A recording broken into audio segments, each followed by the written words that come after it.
Пайгамбар жатқан қандай жашасаңар ошондой өлөсүңөр, қандай өлсөңөр ошондой тирилесиңер.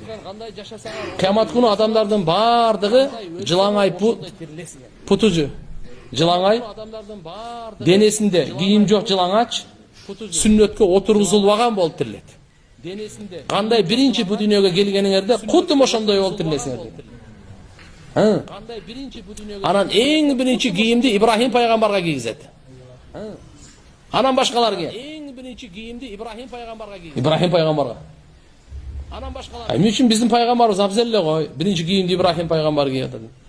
Эми мүмкүн Ибрахим алейхиссалам алымдар айтышат буга кийгизген себеби Ибрахим алейхиссалам отко таштаганда кийим жок болгон.